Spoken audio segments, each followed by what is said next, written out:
At that time, I came across this book, and it gave me a very deep inspiration. You know, when you were young, you always thought, your ideal would to be grow up and find a good job and to be rich and marry a beautiful wife, and these are things that people expect you to do, and these are things that you expect yourself to go after. And then I read this book on Jonathan Livingston Seagull, and it's about Jonathan, the seagull. You know, all the seagulls, they go after the food and they fly and eat the fish and eat the what. And flying to look for food, flying was for the food. Then Jonathan was interested in the flying more than the food. Is this the best way to fly? This is the highest we can fly? So he was experimenting different way of flying, different heights of flight, that how high he can go.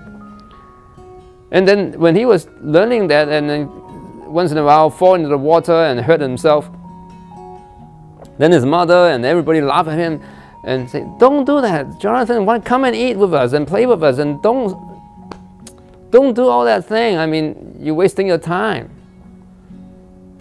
But Jonathan kept on trying, and he was motivated to look for a new height in flight, a new way to fly.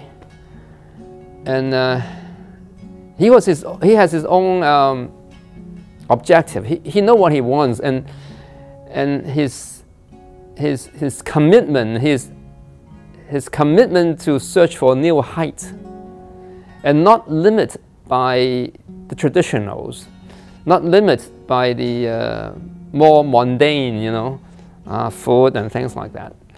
He has a higher goal or higher aspirations. And his story inspired me that life could be more than just life that we live. There could be more to life than what we see or what you are expected of. We decided to use Jonathan, the seagull, as a background because it inspired me. And I think the Master of Buddhist Studies program can inspire people to look for new heights, new inspirations. I think Hong Kong people, a lot of Hong Kong people, are too accustomed to their daily life, daily routines. I get up, I brush my teeth and go to work, and then I get off work and I do this and then go back to sleep, and then next day I do the same thing and repeatedly look after the child and make money or lose money, you know. Am I condemned to this routine? Can I take a new path like Jonathan? Can I fly a different way? Can I fly to new heights? Obviously, there will be new challenges. You need to study, you need to do homework. But I think with the wisdoms and the commitment and the vows of the Buddha and Bodhisattva, it will open up your mind. You're limited by this perspective of self.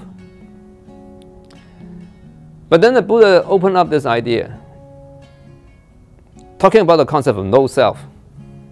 I can be Hung Si, but then I can let go of this concept of Hung Si. I can be something else. You can be something else. Not that you change into the body of a girl, but you can think differently, you can see things differently. This concept of self that we impose on ourselves is a conditioning. But we can recondition, or we can have new inspiration as to who I am or who I can be. You can be whatever you want. You can even be the Buddha. So there's no limitation to your mind and as to what you want to do.